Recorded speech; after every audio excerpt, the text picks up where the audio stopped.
News first ಲೈವ್ಗೆ ಸ್ವಾಗತ. ನಾನು ವಿಜಯ್ ವೀರಪ್ಪ. ಮೊದಲಿಗೆ ಹೆಡ್ಲೈನ್ಸ್. ನಾಗಮಂಗಲದಲ್ಲಿ ಗಣೇಶ ವಿಸರ್ಜನೆ ವೇಳೆ ಗಲಭೆ. ಜಿಲ್ಲೆಗೆ ಪ್ರತ್ಯೇಕವಾಗಿ ಹೊಸ ರೂಲ್ಸ್. ಡಿಜೆ ಸಂಪೂರ್ಣ ಬಂದ್. ಪೊಲೀಸರು ಸೂಚಿಸೋ ರಸ್ತೆಯಲ್ಲಷ್ಟೇ ಮೆರವಣಿಗೆ. ಪ್ರಚೋದನಕಾರಿ ಘೋಷಣೆಗಳಿಗೂ ಬ್ರೇಕ್.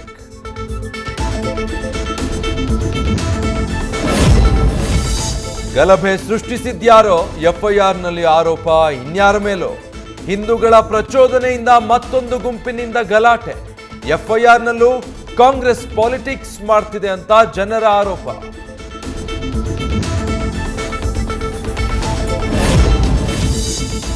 ಕೆರೆಗೋಡು ಧ್ವಜ ವಿವಾದ.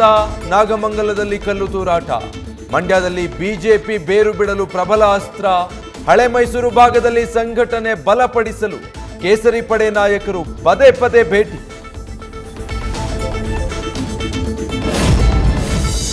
ನಾಗಮಂಗಲ ಗಣೇಶೋತ್ಸವ ಗಲಭೆ ಕೇಸ್ ಸಿಐಡಿಗೆ ವಹಿಸೋ ಸಾಧ್ಯತೆ. ಸಿಎಂ ಜೊತೆ ಚರ್ಚೆ ಬಳಿಕ ಗೃಹ ಸಚಿವ ಪರಮೇಶ್ವರ್ ತೀರ್ಮಾನ. ಘಟನಾ ಸ್ಥಳಕ್ಕೂ ಭೇಟಿ ನೀಡೋ ಬಗ್ಗೆ ಸಚಿವರ ಚಿಂತನೆ.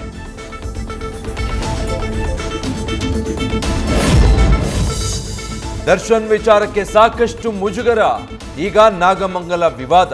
ಗೃಹ ಇಲಾಖೆಯನ್ನ ಟಾರ್ಗೆಟ್ ಮಾಡ್ತಿರುವ ವಿಪಕ್ಷಗಳು ಖಾತೆ ಬದಲಿಸುವಂತೆ ಸಿಎಂಗೆ ಪರಮೇಶ್ವರ್ ಮನವಿ.